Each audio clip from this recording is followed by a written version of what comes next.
Gilinorian History Show. Part 1.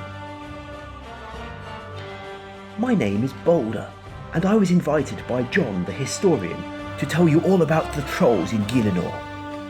Some of you might know about my travels, but I'll just give a quick introduction for the ones that don't. I have always been very interested in the trolls. I felt like they were misunderstood, and I wanted to know more about them.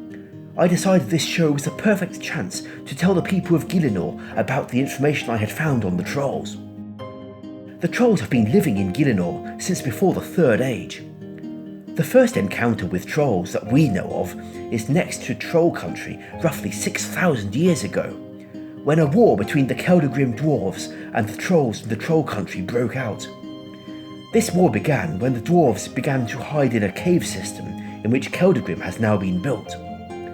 The mountains around this cave system were inhabited by mountain trolls, and they were often assailed by these mountain trolls in a conflict that still rages to this day. These mountain trolls have been living in and around Trollheim since the Third Age. We don't know if they already lived on Gilinor or were brought by someone. Most creatures in Gilinor were brought to Gilinor by some god and ended up worshipping that god, but the trolls don't believe in any gods. This could mean that they have rejected their old god, or have just been on Gilinor since time began.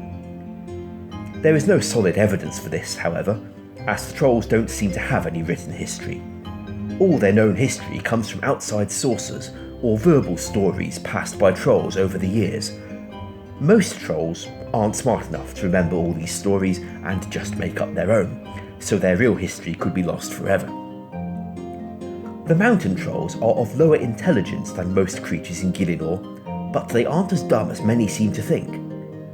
In the caves around Trollheim, these trolls have a small community with farmers, cooks, and they also have canopies to live in. They also make primitive weapons from bone and granite.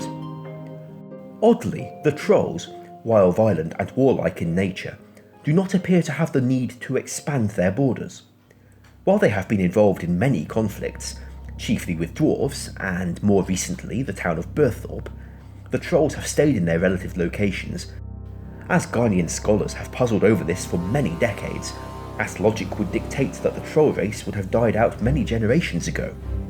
However, while unintelligent and primitive, trolls are hardy, resourceful creatures, and are able to live in the harshest terrains and most unforgiving freezing lands in all of Gilinor, and have survived for several thousands of years on virtually nothing but their own instincts and ability to adapt to their surroundings with such ease, helped by the fact that trolls are omnivores, being able to eat most plants and animals. Although most thought the trolls wouldn't push their territory, the trolls from Troll Country have been attacking humans in Berthorpe for years now. We don't know if they are there to defend Troll Country, or if they are planning to attack Berthorpe. I tried to ask the trolls in Trollheim, but no one wanted to disclose that information,